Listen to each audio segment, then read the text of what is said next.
Hi, everyone. My name's Jen with Sloat Garden Center. Welcome. I'm just going to talk for a little bit while people are logging on. Welcome to our Wednesday evening class with Lysandra Wilson from Yellow Cake Desserts. I'm really excited to have her here tonight. Her and I met through Instagram.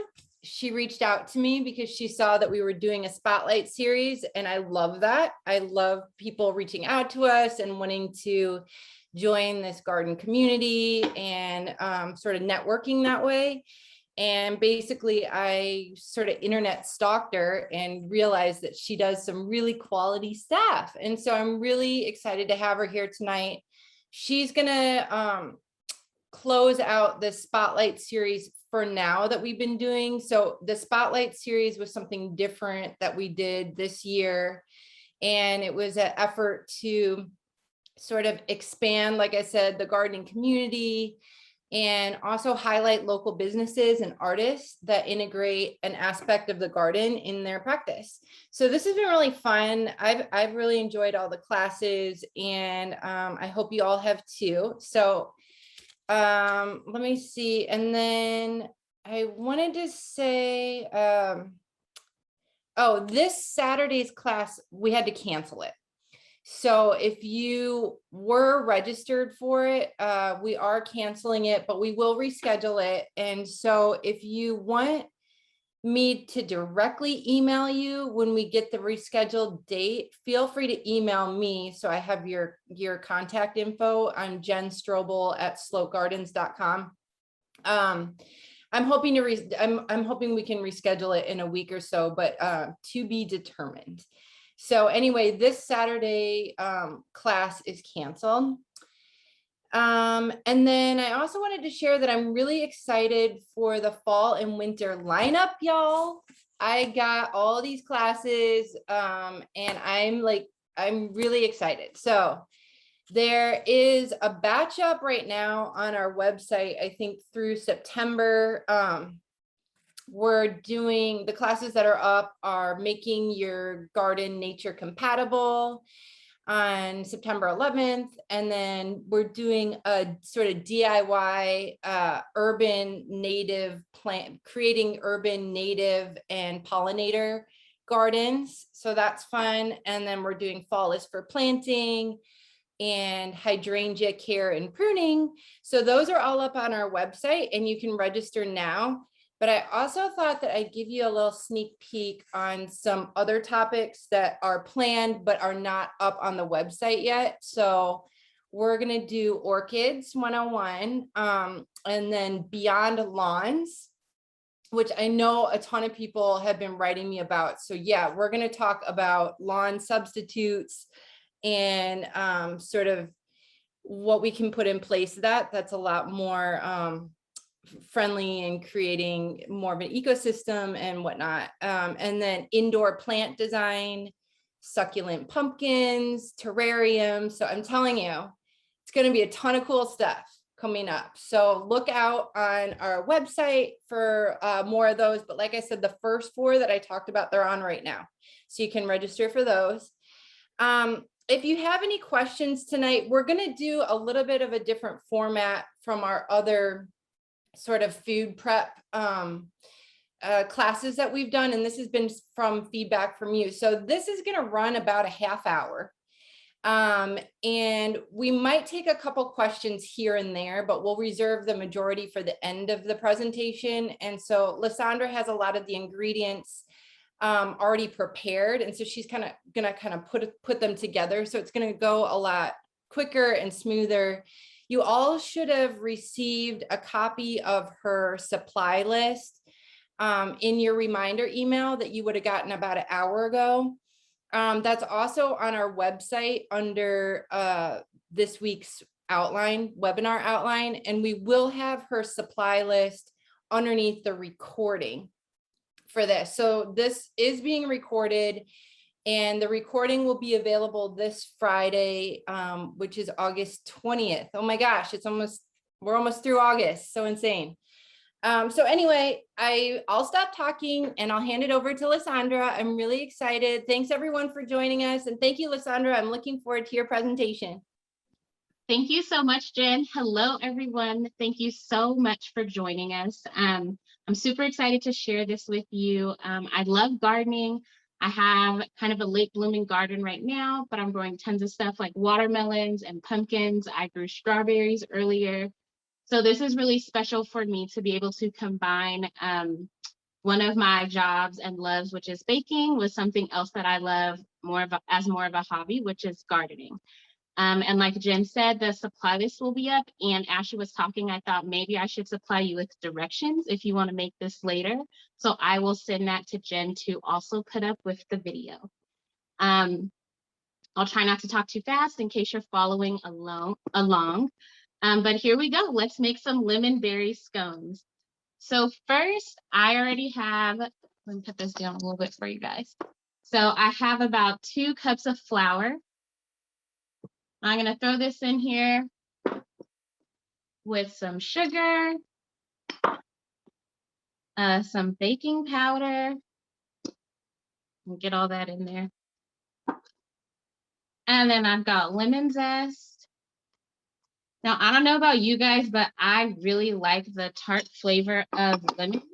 And so for me, I put on the ingredients for the zest of 1 lemon, but if you're like me and you like it kind of tart, then I would do 2 lemons. The other thing that I'm going to add to this is a 1/2 teaspoon of salt. Let's toss this in here.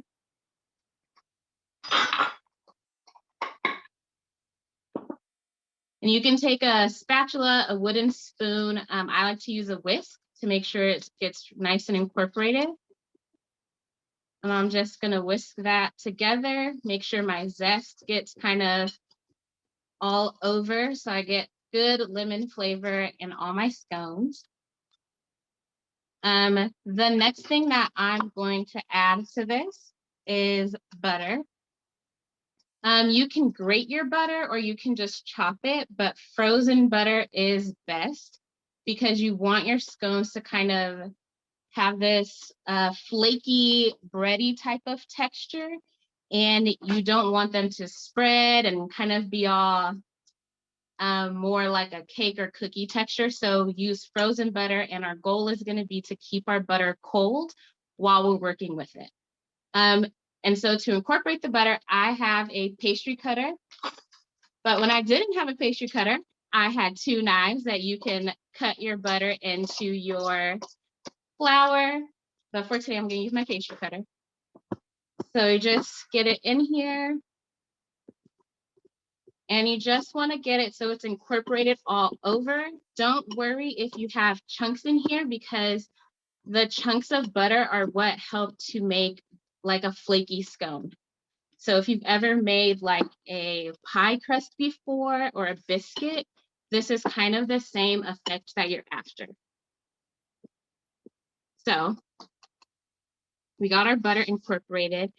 When you get the directions, it'll tell you to put this in the fridge for about 15 minutes so your butter stays cold while you're doing the next part. We're going kind of quick today, so you don't have to worry about waiting for the fridge with me. So the next thing that we're going to do, we're going to put our flour mixture aside. We're going to add 1 egg to a 1/2 cup of heavy cream. I have some vanilla, lemon extract, and then the juice of a lemon. So we'll just squeeze this all in here. We'll do another 1/2.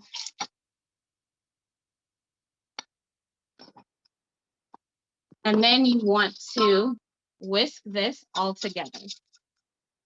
Pretty easy to whisk. It turns kind of like a really pale yellow color. And that's how you'll know. There you go. You got it all together. So, got my flour mixture back. You just drizzle this heavy cream mixture all around. You can even use your spatula to get all of that good stuff out of there. And the other thing you're going to add now are blueberries. So I got these really great large blueberries that look really great in the scones.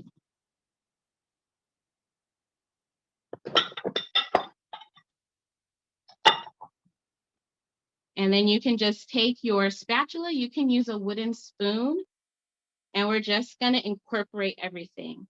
I try to be pretty gentle at this step because I don't want to crush my blueberries before I get my dough all mixed, because a lot of them will pop on their own as you bake, or some of them will get cut when you cut your scones into shape. So don't have to be too rough. And the other thing to note is, if you can see, it's not like a really wet kind of dough, like if you are making something else like donuts or something, right, bready. It's still kind of has a shaggy look, if you will. But not to worry, because once we kind of incorporate everything, we're going to turn all this out onto a floured work surface, and you can just combine it with your hands and it comes together really easily. So just give it one more mix here.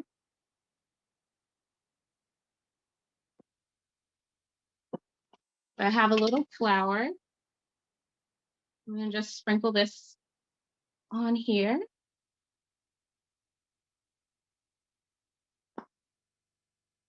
I'm just going to turn this out.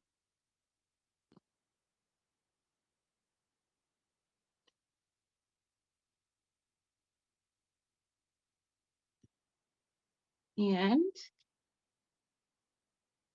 here we go.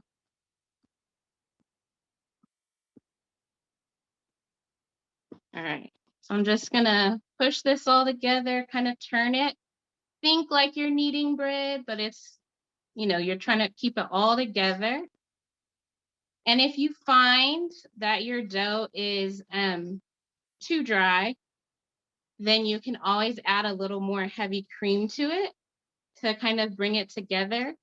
And if you find that your dough's too wet and too sticky and is, like, if you see my hands, I have a little bit of stick, but that's okay. But if it's really, really sticky, you can always add a little bit of flour. And so if you see, I have kind of like a ball of dough here now. All right, so I'm going to sprinkle a little more flour onto my surface.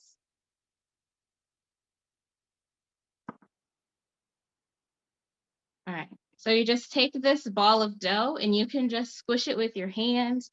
That's one of the things I like about this recipe, right? You don't have to like get a rolling pin out, have too many fancy tools. You can definitely use stuff you already have. So this, you can pat it out to between like 6 to 8 inches in diameter for some nice scones. You can cut them with a pizza roller, with a sharp knife, or one of these, which is a bench scraper, which I use to make cakes. I'm going to use this, and it's a little hard to see, I feel like, but I just make lines, and you should get at least 8 scones. They don't worry about making them completely even, the same size. They're going to bake up great, and it's going to be all right. So then once you have all your pieces cut, you're just going to put them onto a prepared baking sheet. You can use parchment paper, which is what I'm using. You can use a silicone mat if you have one of those. And then you're going to put this in the fridge or the freezer for about 15 minutes. So we went through that pretty fast, but I promise it's pretty easy. So if anyone has any questions, you can let me know, and then I'll show you what they look like all done. We don't even have to wait for the oven to go off. Yeah, this is great so far. I haven't, it doesn't look like we have any questions yet. So I think you're covering it really well. Hope so. So these, just so you guys can see for reference, these are ones I had in the freezer.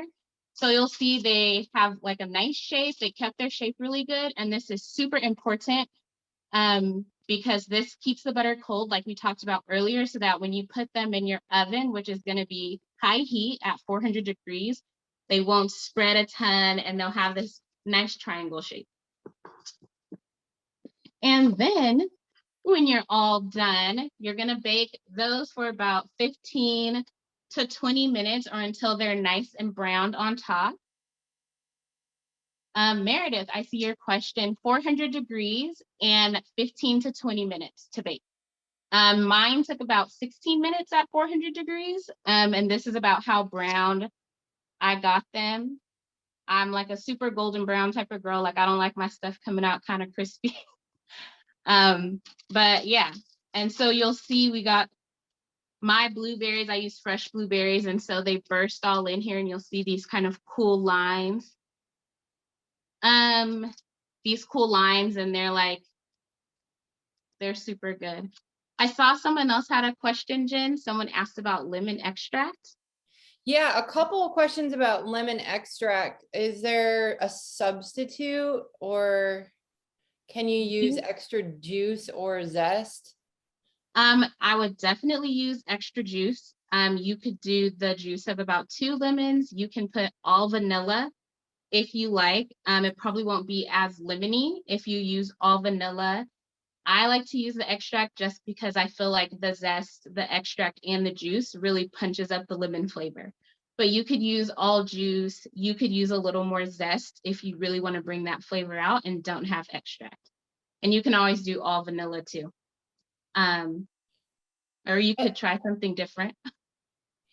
Do you, if you can't eat cream, are there substitutions you can suggest that aren't soy?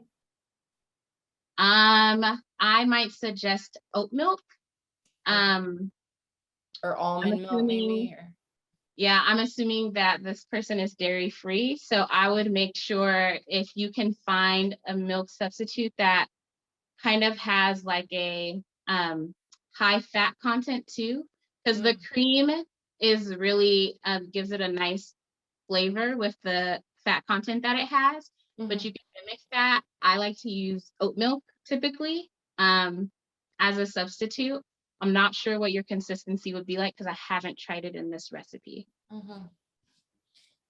And could you basically do the same thing with like raspberries or strawberries, or it seems like you could just kind of do a similar principle as this, or what? Yeah. I'm not a baker, so I'm not a baker. Okay. So I'm like, I don't even know the first thing about this. Although I do want to try those because they look super yummy.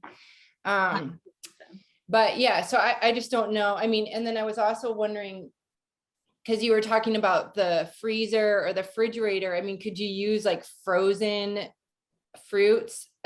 Is there an advantage to that, or it doesn't really matter? I don't if you think there's freeze your berries and stuff. Yeah, I don't think there's a particular. I just like to use fresh, but you can use frozen, but keep your fruit thawed because you don't want them to be too watery, right? Because they're going to defrost in the oven, in your super hot oven. So you don't want to bring too much moisture into your scones. So keep them frozen until you add them into your batter. And then your other question about adding in stuff, you can definitely add in any berry. And one of the notes that I had that we haven't gotten to yet is this recipe is super awesome because you can add not just berries, but a lot of other things. So I've used this recipe and made like herb scones, right? Like with herbs from my garden, and throw a little cheese in there. Oh, wow. Now it's like a little, oh, nice. Yeah, and you can like omit vanilla, right? So it's not as sweet tasting. That's one of the things that I like to use that still uses stuff from my garden. And of course, you can always add in things like chocolate chips or right. Right, you can add nuts in there if you like nuts. And so this recipe is really awesome because it's a great base recipe to just kind of play around with and really just add a lot of different things to and see, kind of see what you come up with. Absolutely. Could you substitute with whole wheat flour or almond flour? Yes, Or yeah. it's gonna have a little bit of a nuttier taste. And I know some whole wheat flours are a little more thick and dense isn't the right word, but sometimes they can make things a little more kind of thick feeling. So I Mhm, might add a little more milk or cream or whatever the liquid is that you're using, mhm. just to kind of keep your consistency. Okay, now we want to know about these savory scones, because I'm also intrigued, because I can just imagine like a cheese and rosemary or something blend. If you do make the savory scone, do you cut back the sugar? And if so, how much? Um, okay, I don't cut back the sugar. I like, Oh, okay. I mean, I have a dessert business, but I like the kind of balance between like some of the savory flavors, right? Like I feel like rosemary can have a bit of a stronger flavor. And Mhm, so I like the way that they complement together. mhm. Um, but you It didn't seem totally, like you put in a ton of sugar. that's what I was gonna say. This is Yeah. only about, let me make sure I get it right. I don't want to tell you guys the wrong thing. So it's a half a cup of sugar. Okay. So you could totally go, I would say you could go down to like a third. I probably wouldn't go less than a quarter cup though. Mhm. Because otherwise then it's like, right, just kind of like bread. Like you could just make, it doesn't have that scone taste and quality without a little bit of the sugar. Sure. Um, but so I've made rosemary cheddar, like a rosemary cheese scone, which I thought would be good, and which was good. And then I think like lemon rosemary would probably be good. That's one of Oh, my favorite combinations. Probably like basil and cheese would be good. And I was thinking tomatoes, like if you have some small cherry tomatoes, mhm. because they would probably act like blueberries in here. That could be kind of good. So you could also even add bacon or like diced ham into your Oh my scones. goodness. Oh, wow. It could be like a whole breakfast thing, right? Exactly. I don't know what this is, but somebody's asking, can you use monk sugar instead of regular sugar? I don't use that many sugar alternatives, but Mhm. I imagine you could, but I'm not sure what that would do to your texture and quality. I'm not that familiar with monk sugar in particular. Okay, yeah, I don't know what it is either, but and I don't know the consistency or whatever. Somebody else wants you to make this recipe pinnable to Pinterest. I could do that for you, and I Oh, have, cool. yeah, I can do that for you guys. Yeah, and she does, if check out her Instagram page too, because she does have a lot of good recipes and information on there. Let me just make sure that I think we all want to make this. It seems like, even like I said, I don't really cook, but it seems like really easy. And I like the fact that you can substitute these different things, especially fresh from your garden. You can experiment with whatever you're harvesting right now and just try it out. I don't know. Yeah, Yeah. I mean, there's so many like things, as we're talking, right? I'm thinking about things like, some shredded zucchini in there, if that, right? Because that's kind of in season right now. So there's tons of possibilities. And I would say this recipe is probably one of the easiest things that I've made. Like I made a batch a couple days ago, just to make sure. Mhm. And I like messed up the temperature. I forgot to turn to 400, but the recipe is really forgiving. And I know not all recipes are like that, or Right. sometimes things are intimidating. And so I think that's the great thing about this is like they weren't as pretty because they spread more because they took longer to bake, but they still tasted really good. So Right. I feel like it's a great recipe to try. And like you said, it's easy to kind of mix different things in, which, there's so many things that you can do and feel like you did something new every single time. Mhm, mhm. Uh, can you use Greek yogurt instead of heavy cream, or mix, or do a Um, mix of them? I would use like full fat Greek yogurt though. The Oh, fat is what which I know some people aren't into fat, but I would use like a full fat Greek yogurt because the fat is what helps provide some of the flavor and some of the moisture in the scones. So whatever kind of substitute you're using, I would go for one that has a pretty decent fat content. So, you know, no, I mean, you could use low fat milk and no fat dairy, just know the texture and taste could vary a little bit. Okay, well, you're definitely stimulating conversation because, okay. If you use pumpkin puree, any adjustments to the basic recipe? I might cut back on the milk, but I haven't used pumpkin puree because pumpkin has a pretty, you know, it definitely contains some water. So I might cut back on the cream at least by a quarter cup. But that's not sure, but I can definitely try that for you guys and like post something about it. But that would be my okay, somebody's asking where the ingredient list should have been on your reminder email, but I can also put a link to it. I'll put a link to it in the chat right now. And then somebody said that the supplies needed lists of pastry brush. Oh yeah, okay. I forgot because I didn't do it, but you can brush a little heavy cream on these before you put them in the oven. You can sprinkle like coarse sugar on these and put them in the oven, and it just gives you like a nice crust. It makes them a little crispier on top. Or something. Yeah. And you can also make a glaze for these if you like, right? Like a little milk or water or a little lemon juice and like powdered sugar. That's kind of a basic glaze. But these are really good on their own without glaze.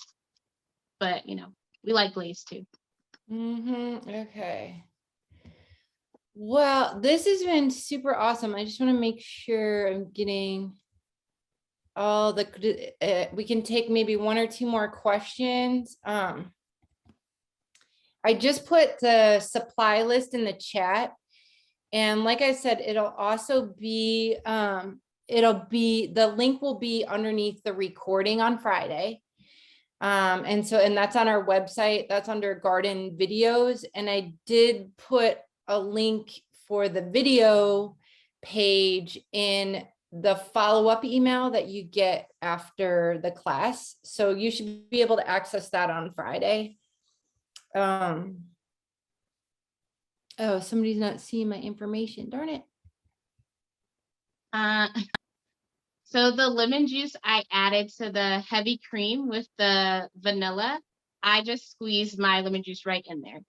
So I added all of that in together into one, I use a measuring cup, but one bowl or one container, and then I whisked it all together. And for there's a couple people asking about the recipe. I don't think it's linked to your ingredient list, so I will send it to Jen, and I will, if you don't mind, if you could send it out to the participants. Oh yeah, okay, yeah, maybe I'm misreading it. Okay, yeah, because I'm just sending out the supply list. So, okay, you're asking for the recipes. Okay, so if you can send that to me by tomorrow, yeah, we can link that onto the website for Friday. Absolutely. Yeah. So. And then someone asked about my information. I will try to type it in the chat, but most of our stuff is pretty easy. Our website is yellowcakedesserts.com. And our Instagram is yellowcake_desserts.com. So I'll type that in for you. Okay, and can you all see the supply list now? I think I was doing it wrong. Tech. Ugh. I know. Yeah, I think you've inspired us all to make some scones, Lysandra. Awesome. Yep. Okay, yeah, good. I'm trying to make sure I got this here. Oh, good. You guys got the supply list. And sorry about the recipe, but I'll make sure Jen gets that to give to you guys. Great. Well, thank you so much. This has been super fun. And it's nice to just have, you know, a little fun thing sort of at the end of the day. And now I'm, like I said, I don't even bake, but now I'm thinking like, oh, what could I put in a scone? Because it seems like you can kind of take it in a few different directions, so even like cherries, or I don't know. So yeah, super awesome. And you got your info down. Okay, good. Yeah, and like I said, I will post the recipe when she sends it to me. So that should be listed underneath the recording on Friday. And like I said, we do have super awesome classes coming up. So definitely check them out. I'm really excited for fall and winter classes and sort of getting back into the garden and, getting our fall garden ready and everything, and hoping so much for rain this winter. Oh my gosh. So, anyway, everybody's saying thank you. Looks amazing. Well Thank you guys done. so Thanks, much for joining. Cassandra. Everyone Thank have a you. great night. Thank you very much. Have a good evening. Take care. Bye. Bye.